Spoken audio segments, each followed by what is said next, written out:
So today I'm making this video for you super parents. Today I want to talk to you about how to keep your sanity. How to keep your sanity and still be a good parent. Say, I know parenting is no joke. It's no joke. I mean, some days you feel like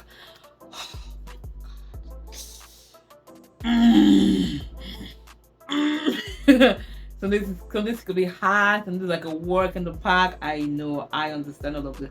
I understand that you're under a lot of pressure from your work. You have your work pressure, your boss is on your neck, you have pressure your spouse, you have pressure from the teachers, from your children in school, you have pressure from your choir director, like pressures everywhere, like not only you, I get you. First thing I'm gonna tell you is that you have to set realistic expectations.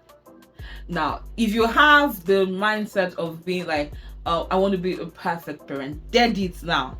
Dead the thought. There's no such thing as being a perfect parent. Forget it. So your goal should not be a perfect parent. Your goal should be a good parent to your child part-time, per season, per stage. You're not looking for societal whatever. You're not looking to wear a crown from society. Your focus is your child. That's your focus. Being that parent for your child. Okay? Trying to be a perfect parent, like getting this. Sometimes, give yourself some slack, because some days you're a human being. Some days you're just going to just going to happen. So give yourself some slack, okay? So don't stress yourself to want to be this perfect parent. And I don't even know who a perfect parent is. If you know who a perfect parent is, please you can tell us in the comment section. Don't put too much pressure on yourself. Number 2 is to seek support. See, God did not create somebody to come to this world to come and die. Create support. Create. Seek support. You cannot do it alone. Whether it be from other moms, or it be from a friend, or it's a paid support. You get someone to cook for you so that you can get the time to sleep. Seek support. You get someone to watch your children so you can take out time for yourself. Seek support. If it's a granny, grandma, come and help you take care of the children. Seek support. Don't die in isolation. Now, for my mothers and my parents in diaspora, I know I'm just saying seek support. Where I won't find the support. Yeah, I know it could be very difficult to seek support when it comes to this situation. Now, if you're financially able and you're in that place where you can bring support from back home, please by all means do it. Now, if you are in that place where it's impossible, your spouse is there, both of you should work it out. Both of you should work hand in hand so that it's not too much on you. On their mom Facebook groups, where you meet other parents who are struggling like you. Having the mindset that I'm not alone in this it's what's the word, is liberating. Just to know that I'm not the only one in the world that feels this way kind of makes you feel a little bit better. So seek support. You have that person you talk to in church. Don't stay in isolation. Go to the parks.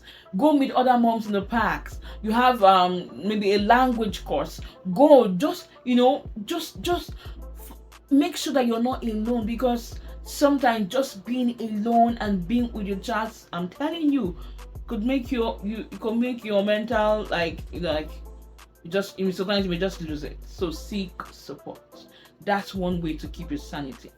The third tip I'm going to share with you on how to keep your sanity and be a good parent is to take breaks. Now, it does not have to be elaborate. Some days, yes, you can leave the plate in the sink and just sleep while your children have gone to school. Nobody will die. Take breaks. If it's to take a walk in the park, so your child is up, is already you put the child to bed, you could just take a walk in the park and just let it out, unwind and everything. Read a book, or if you have a tub, you can soak in that bubble bath and with that one, you take breaks so you feel like a human being again. A person self born you. So take breaks. That's one way to keep your sanity and be a good parent. Because see, parenting stems from you. Your parenting is equals to you. So whatever you are dishing out to your child is coming from you. Don't say, that the pikin make me, the pikin don't make you. Now you decide and you choose to. Okay? So you have to keep your sanity. Four, I think this is the fourth one, right? The fourth one is to practice, embrace flexibility. So, for those who are working moms, if it's possible that you could work maybe 1-2 days you work from home, the other 3 days you work on site. If that flexibility can happen, all good and fine. It's gonna ease some of the stress. So that some days you're home and maybe you have to pick up your child, and the other days when you're not home, your husband goes to pick up the child. Embrace flexible schedule. Make your schedules flexible, because anything can happen at any time. Because when you're flexible and not scheduled, and they're rigid, and something that is not in your schedule happens, it kind of sets you off balance. It kind of triggers something else, right? So you need to have. I wanted to say you have to have. Oh my god, English sometimes could be you need to have a flexible schedule, yeah? So then if your spouse, just work it out between you and your spouse, and between you and if that's possible for you, you can work it between you and your boss, okay? The next one, the fifth one, is to prioritize sleep. I know especially when you have a newborn, but as they grow, it gets, I won't say it got easier. That's positive, right? So it got easier. So you have to prioritize sleep. Prioritize sleep, please. And these will work very well if you have a routine. See, routines are very good so that everybody knows what they have to do at every point in time. And the more, okay, I think I'm going to make a video about that later. But then when you have a routine, you are able to prioritize sleep so that you get everything done at certain times of the day. So you know that by 8 p.m. kids, you're going to bed. I'm preparing you to go to bed. By 8:39, you're already asleep. And then if once they catch sleep, you can be able to maybe do whatever you want to do in 1 hour. By 10, you're also going to bed. So that you need to prioritize sleep. Your body is not firewood. You need sleep. You need sleep for your body to function. Sometimes when you're angry and you are all up on your children's feet, is because you've not slept, and you're what's the word now? I don't want to use itchy. There's a word for it. You're irritable, yeah, and something else. You're all like, you're irritable because you've not slept. Your body's not rested. You need to prioritize sleep. Okay. So another thing, why I think the second or the third one, I think you should seek for support. The other one is to ask for help. Sometimes people find it difficult to ask for help, and this is the mindset within it. Oh, everyone has their own challenges. Everyone has what they are going through. Everyone has their issue. I don't want to add mine to it. You're not adding yours to anything. You need help, you ask for it.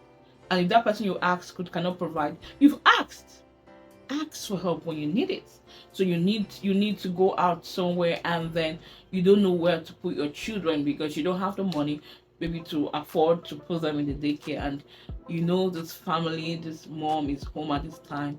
You could ask her, Mama, please, I have to go out for an errand for the next 3 hours. Is it possible to get my child with you? And when I said, okay, fine. You need to ask. If you don't ask, you'll not get that help. So ask for help. Ask for help because you need it. You need it.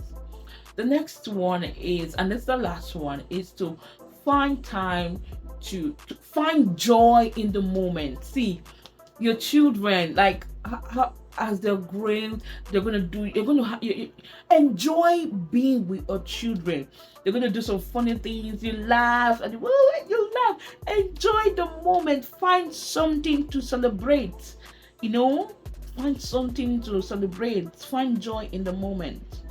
All of those funny things they do, laugh. Find humor in it. It means that the moments with children could be very chaotic and demanding. But the thing is that it's also fleeting. So one day they're with you, the next day they're out of your house. That's why you have to, every moment, you have to use up every moment. Find joy in all of the moments. Even when there's chaos, and your children are just like, try it one time. Just try this thing. So there's chaos, everyone is just about to start laughing. Your children will stop and they'll look at you like, oh no, I need to do start laughing. Time. Find joy in the moment. And savor the little things like a hug, a child's hug, your child's kiss, kisses on the cheek. Savor it, love it. The hug, the kiss, the embrace, everything. Savor it. Anyway, these are some tips I thought to share with you, parents. As you parent your children, so that you can keep your sanity and be a good parent. I hope this tip helps you. If they help you, please leave them in the comment section and let me know what tip you have been using out of all of what I shared and what tip you're going to be using for what I shared. So I come your way next time. Keep being intentional and phenomenal. Bye for now.